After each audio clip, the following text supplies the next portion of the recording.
बात कही है। तो 70,000 करोड़ रुपए कांग्रेस सरकार ने किसानों को माफ किया था।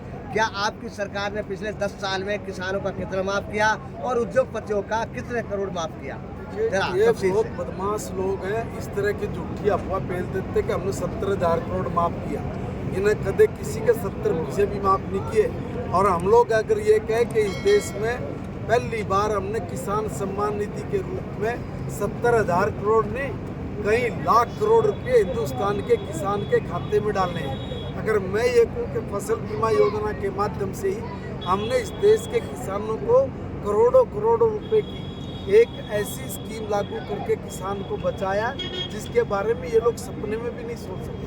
यहाँ एक एक काम बहुत प्रैक्टिकली रूप से किया, हमने कोई काम छोड़ा ही नहीं। एक चीज़ बड़ी मुश्किल से आपके दिमाग में मुद्दा आके 70,000 करोड़ रुपए माफ किए। भाई मैं किसान का बेटा हूँ, सुखरान मेरी 5 पैसे भी माफ नहीं करे। बताओ कैसे कह दो कि 70,000 करोड़ रुपए माफ किए? वही माफ नहीं किया। बात आई थी वैक्सीन की, बात आई वैक्सीन का बड़ा हुआ खुलासा हुआ है कि जिसने डोज लिए उनको जो है हार्ट अटैक या दूसरी हो सकती है। उस टाइम मोदी जी का फोटो लगा था, लेकिन अचानक मोदी जी का फोटो उसमें हटा दिया गया है। क्या कहेंगे? ये सारी बात क्या है कि मैंने कहा नहीं, इनके पास कोई मुद्दा नहीं। अब ये घूम फिर कर ऐसी ऐसी चीज लेके आएंगे जिनका कोई सरोकार नहीं है। इन कांग्रेस वालों से और दूसरे नेताओं से ये पूछो कि भाई जो फाइजर कंपनी है अमेरिका की, अमेरिका में उस फाइजर कंपनी के लिए आप लोगों ने इतना हाहाकार मचाया था कि हम लोग इंडियन जो वैक्सीन है इसका विरोध करते हैं और फाइजर को लेके आओ, फाइजर को लेके आओ। उसी फाइजर की डोज से अमेरिका में लाखों लोग मर गए। फाइजर कंपनी के मालिक को अमेरिका के लोगों ने पकड़ा, जूतों से मारा, पिटा और सरेआम उसकी ये बेइज्जती की कि ये लाशों के ढेर लगाने के लिए आपने कितने पैसे लिए। ऐसी फाइजर कंपनी के साथ कंप्रोमाइज कराने की सलाह देने वाले ये बदमाश आज इंडी गठबंधन बनाकर बैठे। भारतीय जनता पार्टी जिंदाबाद। मेरे देश के साइंटिस्टों ने जो वैक्सीन बनाई वो वैक्सीन दुनिया की सबसे बेस्ट वैक्सीन है, इसका कोई ऑप्शन नहीं। मोदी जी फिलहाल जो है हिंदू मुसलमान पे आगे हैं, कह रहे हैं कि मुस्लिम जो है घुसपैठिया है और मंगलसूत्र कब देंगे, आपकी जमीन को बांट देंगे। राजस्थान के बावड़ा में प्रधानमंत्री ने मुसलमानों को घुसपैठियों से जोड़ा है। एक मिनट सुनो, देखिए होता क्या है कि अभी पिछले दिनों देश के प्रधानमंत्री जी ने पंडित जवाहरलाल नेहरू जी का और कई लोगों का एक संयुक्त पत्र पढ़ के सुनाया था, जिसमें उन्होंने कहा कि भाई ये लोग अल्पसंख्यकों का जो SC/ST एक्ट है, कानून है या उसमें संविधान है, संविधान को बदलने की बात बोल रहे हैं। उस संविधान को बदलने की बात जवाहरलाल नेहरू की बात बोल रहे हैं, उनका लेटर पढ़ रहे हैं।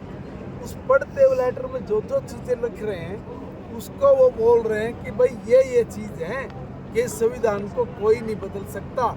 ये ऐसे करके लेटर पढ़ रहे हैं। उस पढ़ते हुए लेटर को एडिट करके उन लोगों ने इस तरीके से प्रस्तुत करके देश में आग की तरह फैला दिया कि मोदी जी ये कह रहे हैं कि भाई हम तो संविधान बदल देंगे। ये तो इतने झूठे बदमाश लोग हैं, एक बात को जोड़ कर पता नहीं कहाँ से कहाँ तक लेके जाते हैं। जो देश का प्रधानमंत्री सारी दुनिया को हर विषय पे मार्गदर्शन के रूप में काम कर रहा है, सारी दुनिया जिस व्यक्ति की बात को समझती है, जानती है, उसको लागू करने की बात करती है, वो व्यक्ति इतनी छोटी बात बोल सकता है? सॉफ्टवेयर बातचीत आते हैं। सब हरियाणा में कितनी सीटें जीत रहे हैं? 10 की 10 सीटें भारतीय जनता पार्टी। डंडा साहब लगातार चाहे 2014 का चुनाव हो, चाहे 2019 का चुनाव हो और अब चाहे 2024 का, भाजपा के पास 9 जिले के लिए ऐसे एक ही जो वादा है, रेल की सीटें बजेगी, रेल की सीटें बजेगी। आखिर वो रेल की कब बजेगी? देखिए भारतीय जनता पार्टी ने और हमारे नेताओं ने बहुत प्रयास किया कि भाई हम लोग यहाँ पर रेलवे का नेटवर्क, हाईवे नेटवर्क को भी साथ में मजबूत करें। और हाईवे नेटवर्क ही नहीं, यहाँ पर नहर के पानी को कैसे लेके आ जाए, इसके लिए भी बहुत विस्तृत एक प्लानिंग तैयार है। उस प्लानिंग में कुछ हिस्सा सेंट्रल गवर्नमेंट का होता है, कुछ हिस्सा वो स्टेट गवर्नमेंट का होता है। इसलिए सेंट्रल गवर्नमेंट ने जो प्लानिंग तैयार की है हरियाणा के साथ मिलकर, उसकी भी, और जो स्टेट गवर्नमेंट के जो पानी से लेके चाहे दूसरी चीज़ों से रिलेटेड है, वो सारा खाका हमारा बिल्कुल एकदम तैयार है। ये चीज़ें ऐसी नहीं होती कि मैं आज यहाँ से बोल के जाऊँ और तरकीब बिल्कुल पास हो जाए। इन चीज़ों को थोड़ा प्लानिंग बनाने में, ज़मीन एक्वायर करने में, रोड मैप तैयार करने में, कहाँ से क्या क्या होगा, सारी चीज़ों में प्लानिंग में समय लगता है। हमने जो काम उसको करें। मंत्री जी, हमारे हरियाणा में खूनी रोड के नाम से एक खूनी रोड के नाम से रोड जाना जाता है, उस पर समाज सेवी भी आधा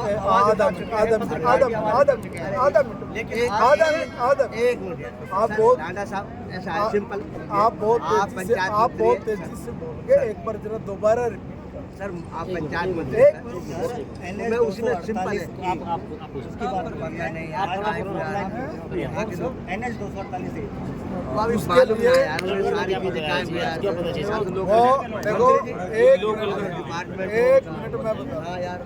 एक मिनट मैं बता दूं, जिस रोड के लिए आप बात कर रहे हो, ये रोड हमारे से पहले कभी किसी सरकार ने सोचा भी? कभी चौटाला ने इसका जिक्र किया, कभी कांग्रेस ने इसका जिक्र किया? अरे हमें 10 साल हुए, हमने 10 साल में उसका जिक्र भी किया और उसके 850 करोड़ रुपए मंजूर भी कर दिए। आखिरी स्टेज पे वो पड़ा हुआ है, उसके डिनाइटी बन के तैयार हो जाएगी, तुरंत ये काम शुरू हो जाएगा। मंत्री, लास्ट सवाल है मेरा, 1 महीने के अंदर चुनाव प्रक्रिया पूरी हो जाएगी, तो पंचायत बड़ा विभाग आपके पास है, और मेवात जो है और पलवल ऐसे जिले हैं जिसमें नरेगा के बड़े मामले आए हैं, जिसमें बीडीओ हो, एसडीओ हो, जेई हो, काउंसलर, बड़े बड़े घोटाले हुए हैं। अभी तक काफ़ी वो पेंडिंग पड़े हुए हैं, तो क्या इस मामले को सही तरीके से दोबारा रोका जाएगा? क्या उनकी जांचें होंगी? क्या अभी तक गिरफ्तारी नहीं हुई है? क्या उनकी गिरफ्तारी किस तरीके से रोका जाएगा? जुमे बने मुझे अभी 2 दिन हुए हैं जी, इसलिए हम मेरा निवेदन ये है कि अगर किसी के पास इस तरह की कोई कंप्लेंट्स है किसी भी अधिकारी कर्मचारी के खिलाफ, मैं बख्शूंगा नहीं किसी को। एक बार पकड़ में आ जाए, इससे ज़्यादा बड़ी बात कुछ कहूँगा भी। इससे पहले हो सकता है कि कोई कंप्रोमाइज़ करेगा। यहाँ कंप्रोमाइज़ वाले लोग नहीं हैं, यहाँ ठीक से सब काम करे, कानून की सब पालना करे, संविधान के अनुसार सब काम है इस लोकतंत्र में।